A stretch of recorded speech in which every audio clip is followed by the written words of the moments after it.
Welcome to a brand new episode of The Founder with your host Tasha Sejal. Today with me I got Shireen Akberally, who is from the escape rooms. How are you doing, Shireen? Good, thank you. How are you today? Good, good. I'm super excited about this, and it's been a long time coming. And how has it been so far? It's been good. So we just celebrated our second anniversary in September, which is exciting. I didn't think, back when we started that it would get to this point, but it has, and it's so exciting. I love people doing it. So tell me about how you got the inspiration to start this up. I know that there are quite a lot of escape rooms globally as well, right? Yes. So escape rooms initially started out of a game show in Japan, I think, and then they spread towards Europe, and then they gained popularity through there, and then spread all over the world. Mostly in America and Australia. And then when I was studying in Australia, that's when I had my first experience with them. And it was just so much fun, and it was such a different and unique experience, nothing like I'd ever done before. And yeah, I just fell in love with them. Every birthday I would spend doing an escape room. Oh, and wow. Yeah, so how many escape rooms have you done? now it's probably been like 20? What? Yeah. That's crazy. Yeah, they're really, really fun. And now I can expense it to the company as research and development. And speaking of which, how was it, starting up the escape room over here in Sri Lanka? Was it difficult at all? Not so much difficult, but a little bit scary, I would say. I think that comes with any new concept. The reaction of the people was what I was worried about. I didn't know how they were going to take it. I didn't know if it was going to do well here. I didn't know if I was just this weird person who liked doing this sort of thing, and if there were more people like me. But when I moved back after university, I realized that there was a lack of things to do around Colombo. So it was very much like, oh, we could go here and eat, we could go out and do this. Yeah, it's mainly eating. Yes, yeah. Our Sri Lanka's just... Yeah, there were so many places to eat everywhere, and I was like, wow, that's cool, but like, can we do something fun? Fun, yeah. And there was bowling at Excel World was the suggestion I was given. And I was like, anything else? And there wasn't much. I was like, okay, you know what? I liked this. Let's give it a shot. I'll try it out. And then that's where we started. Awesome. Yeah. Where are you guys based? I've seen it in... so it's on Timbrigasai Road. In Timbrigasai, yeah. So yes. it's above Cafe Noir Blanc. Yes, okay. Yeah. So there's so many questions, leading up to this, because it's so exciting. Is every room the same? Like, how does it work? So we have 3 game rooms currently. Okay. One is called Detective's Office, one is called Sabotage, and one is called Vacancy. Okay. Each one has its own story and its own little plot line, and its own level of difficulty. Oh, wow. So if you're starting out, if it's your first time, I would suggest you start out with Detective's Office, because it's a little bit easier than the other two in terms of challenge of the puzzles. And it kind of like gets you to start thinking that little bit outside of the box, and then you take it step by step from there, and then hopefully you come and play all 3. Awesome. So are you the game master? No, I have employees that are the game master. But yeah, it's actually really fun being a game master, because you get to watch and see how the team interacts with each other, how they communicate, how they do really silly things together, and who kind of takes on certain roles. We actually do corporate trainings, because it's a really fun and interesting way to see different sides of people's personalities. You can kind of tell who's really taking on like the leader role, who's taking out the slightly less submissive roles, and who panics. Yeah, that's actually one of the factors Really? we test on. We see like as the time gets less and less and less, and then you see who stops thinking and who just starts getting, oh no, I can't do this, I can't do this, I can't do this. I might be somewhere in the middle. Yeah. So what is the time limit like? So you get 1 hour for the game. We say to keep about 1.5 hours for the activity as a whole, because there is a bit of a brief at the start and a little bit of a debrief at the end. I mean, less than an hour if you get out before then, but for the most part we do say it takes an hour and a half. You get 1 hour inside the room to go and explore and try and figure it out. But yeah, that's pretty cool. This is such a fun thing as well, and it's amazing that you brought up a concept like this in Sri Lanka. Now that more people can actually go and enjoy. Yeah. So tell me about how it initially started, like how you got the rooms and like the basis. How did it all put together? Yeah, so I was a little bit nervous about this, especially because I'd never ventured into my own business before. It was first time for me. Okay. I contacted a bunch of people. I was initially contemplating designing my own room, but then I thought about it and I was like, you know what, I want it to work, especially for if it's going to be, the first time, it's going to be running around here. So I contacted an international supplier. Oh, wow. People okay. that actually sell game and concepts of the rooms. Okay. Which is really nice because then they give you something and it's tested, so you know that it actually works. And my first theme was called Most Wanted, Dead or Alive. Oh, and wow. it was set in the Wild West. The Wild Wild West? Yes, okay. that's exactly what it was. And you were in an old town kind of saloon, and you were trying to figure out, someone had stolen the sheriff's gun and you had to try and find it. And it was just an adventure. So. Oh, wow, that's amazing. Yeah. Okay, so obviously getting things ready, was it difficult at all in terms of, getting the community to, make sure that they know about something like this that actually exists? Yeah, that as well as I think the biggest hurdle that we faced when we started was trying to source all the equipment. So my first rooms, like I said, were the Most Wanted, Dead or Alive, and we had a shipwreck room. Okay. And to get the props that we wanted, I mean, I did search through PETA and stuff like that, and we found a bunch of things. Okay. But for the most part, we were trying to source very authentic looking props because it's not a video game, right? Yeah, it's not. It's not. It's you, real life. Yeah, it's not you looking on a screen and you can put in little features, but it wasn't like that. So we wanted it to be authentic and have a real feel, like something you would find in a shipwreck or something that you would find, back in the Wild West. And so sourcing our props and all of that, and then finally when we did that, it was just super exciting to get there. Awesome. So that would be your most challenging, or do you have a most challenging moment? Yeah, I think that, and then most challenging, probably more towards our difficult decisions, was whether we wanted to open a second location or change over all of our game rooms. Okay. There comes a limitation with the number of times that people can play an escape room. All right. Okay.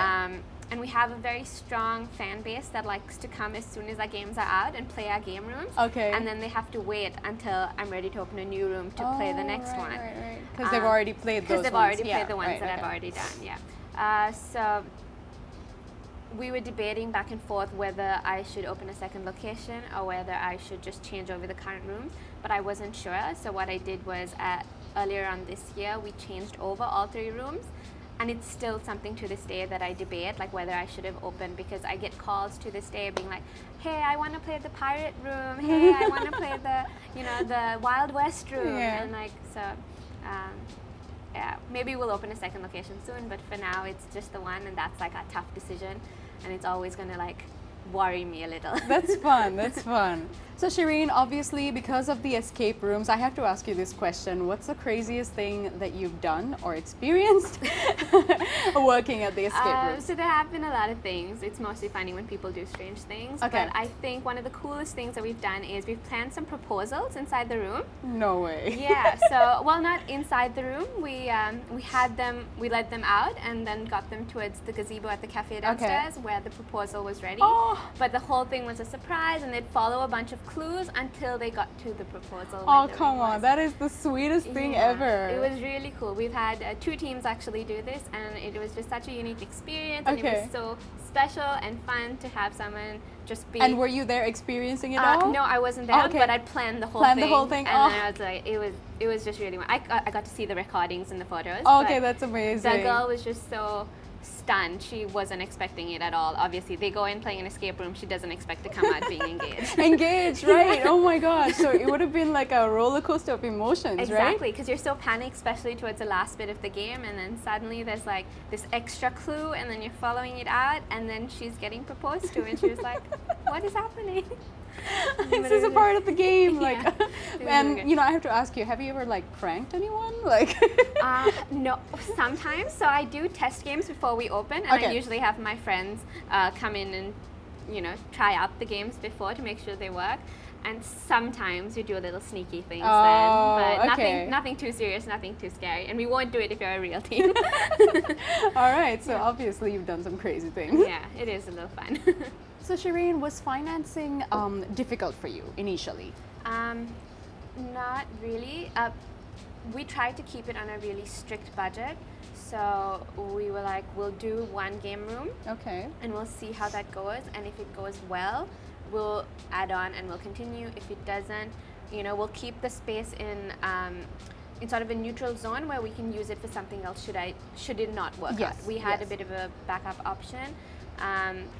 When I lived in Australia, I worked a lot there, so I had a lot of savings kept up, and I used that to help, fund and finance.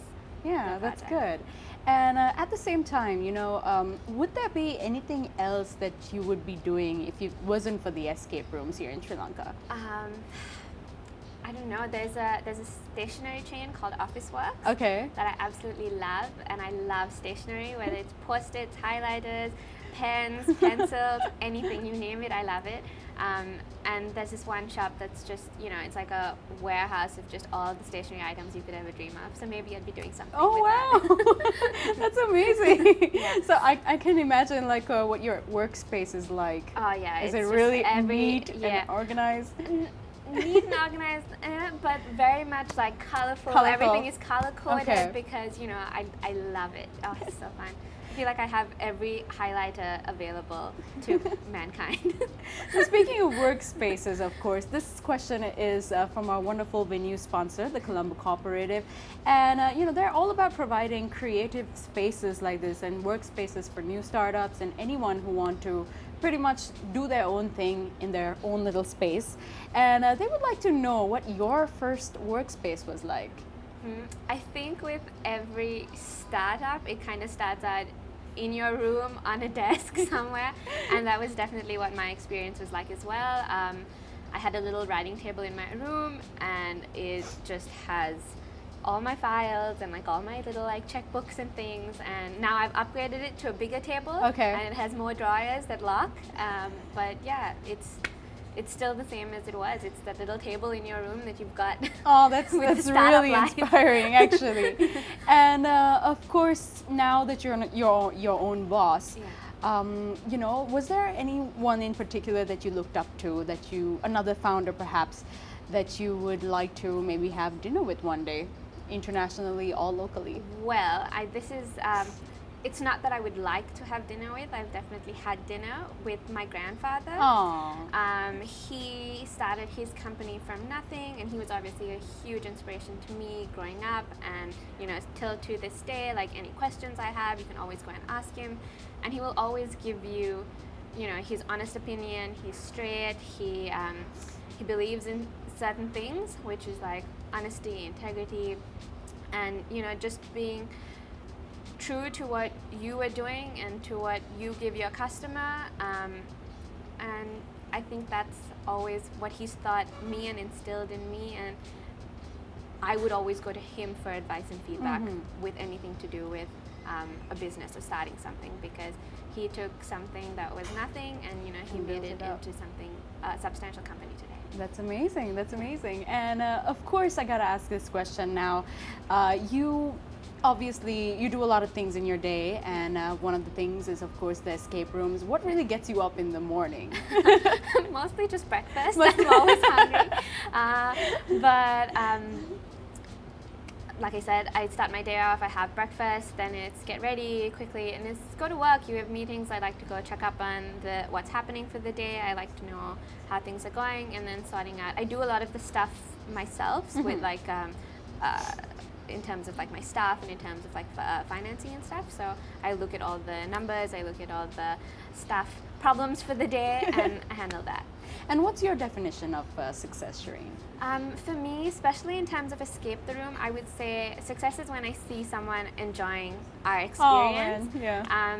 It was such a big part of my heart to bring, and I loved the experience so much. To see other people enjoying it as much as I did really makes me so happy, and I think that's when I'm successful. It's when I see people enjoying something that I put out and that an experience I was able to give them. I know, and it was an original idea coming from you as well. Yeah, I mean, granted from abroad. Yes, of course.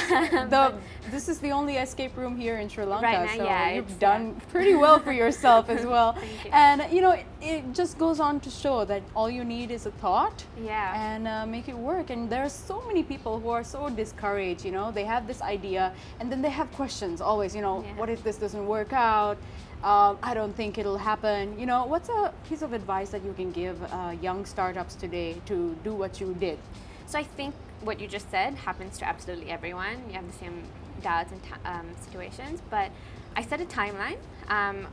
When we were opening at the same time the cafe was going to open. Okay. And they had a deadline as well. Okay. So I was like, okay, I have to stick with this. Oh, okay. Whatever happens, I have to do. And it was 5 months, something like that. Okay. And every day I was just working really hard, just making sure everything was ready and that we were going to be there by that deadline. And I think that I had a lot of help. My family helped me so much with all of the steps and things in the middle. But getting to that, having a deadline, having a fixed date of things being there, I think that's the push. The push. Having, you know, this is it. This is when you have to be there. This is what you have to do. This is what you have to produce at this time. And you'll get it done. It's kind of like a last-minute assignment where you're like, deadlines. oh, I won't do it till like the night before, and then it's like the night before, and you're writing 1,000 words in like 1 minute. I think a lot of people can relate to that. Yeah. But so don't miss your deadlines. Yeah, stick to your deadline, and I think you'll get there.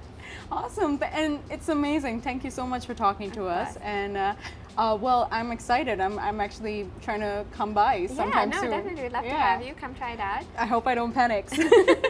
We'll let you know. I'll probably bring my family with me. Yeah, it's a fun activity. So you can do it as family. You can do it as friends. We have a lot of corporate groups coming in to do it as team building sessions, like I said. And I think you can do it any way you like, and it's always just a whole exciting, different way to see people that you've always seen. Yeah, for sure, for sure. And maybe looking forward to more rooms in the future? Yes, definitely. Hopefully. Yeah. Thank you so much, Shireen. Thank you so much for it's having been us. a pleasure. Thank you. So there you have it. That is another wrap for yet another episode of The Founder with me, Tasha Sejal. I'll see you next time.